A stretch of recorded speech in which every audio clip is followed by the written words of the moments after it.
Hello, Wellness Warriors. I hope you are having a wonderful Monday. I just want to thank everybody for the continuous support. We have grown.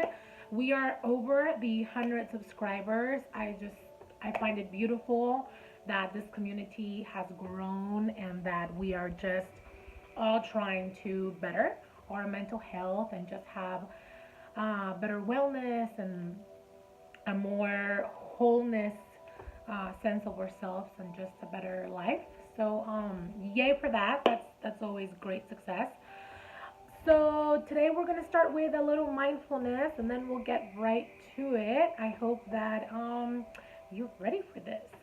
So come to this time and this place. Bring yourself right here, right now. Take a deep breath in and let it out. Make sure both feet are on the ground. And just stay right here in this moment, nowhere else. Take the deepest breath that you can take. Let it out. And just let your body fall on the chair or the couch, wherever you're at. Letting it be supported. Bring your shoulders down. Unclench your jaw. And just continue to focus on your breath. One more deep breath. Let it out.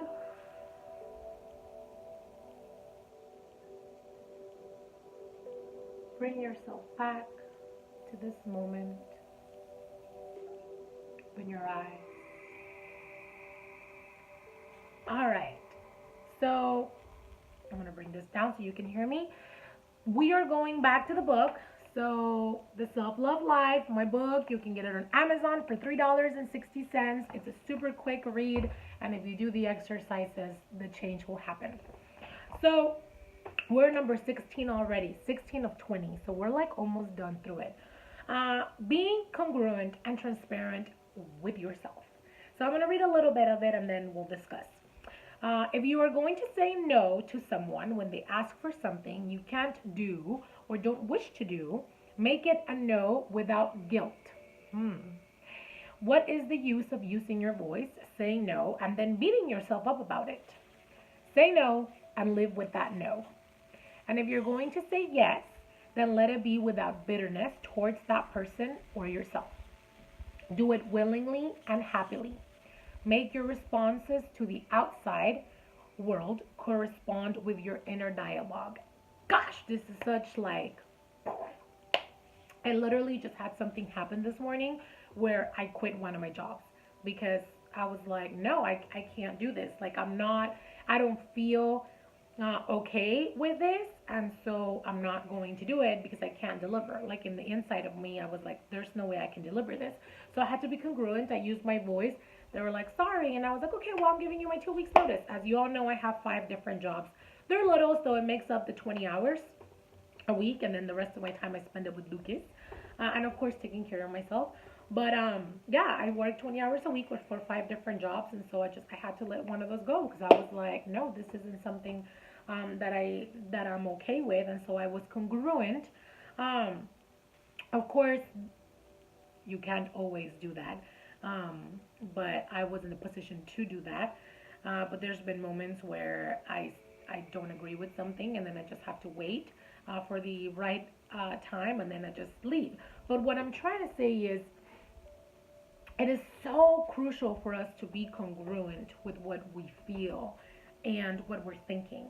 And that was just one example of the many times that I've had to be congruent. But basically, what I'm talking about is making sure that you are staying true to yourself, that you're not compromising what you think, what you believe, that you're not compromising your values, that you are actually staying true to what you want and who you are as a person, because that's completely priceless.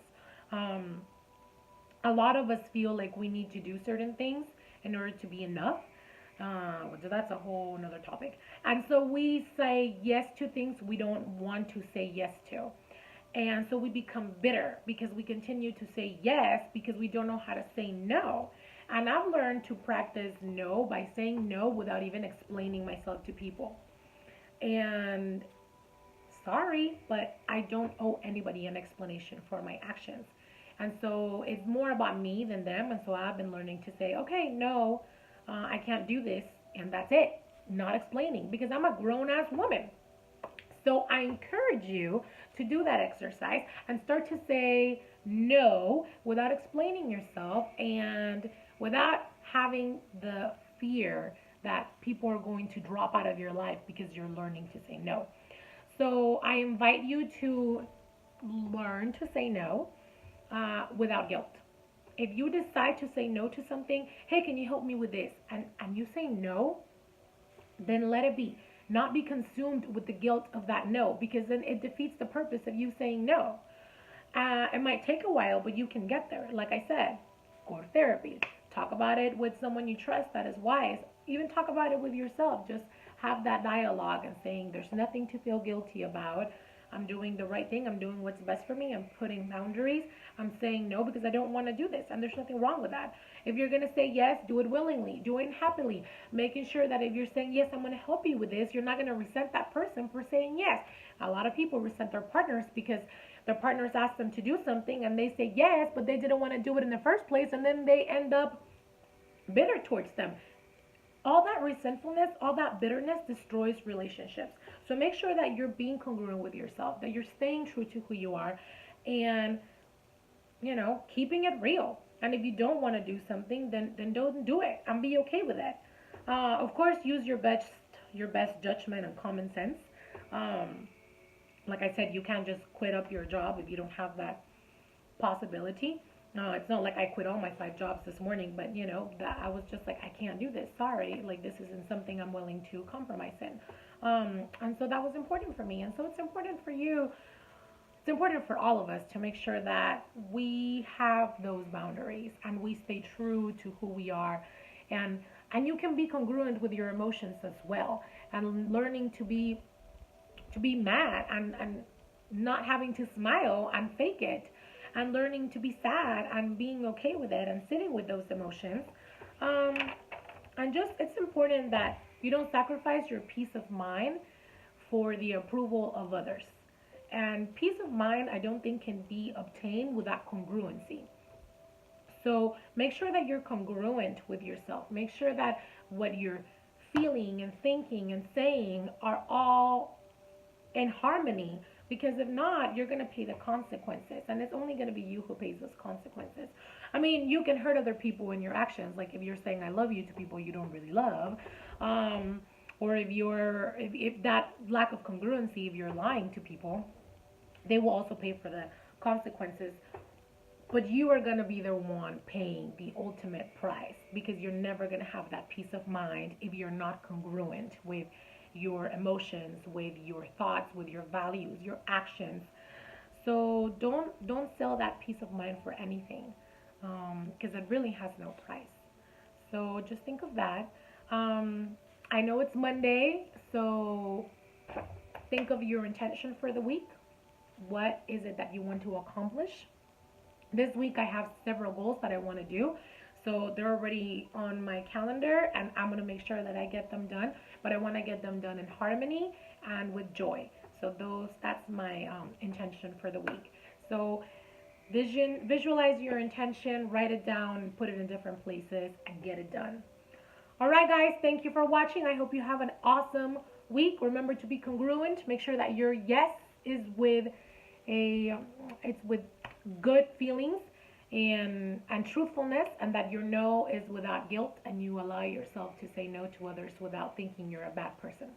All right, have a wonderful week and see you next time. Bye. Thank you for the support.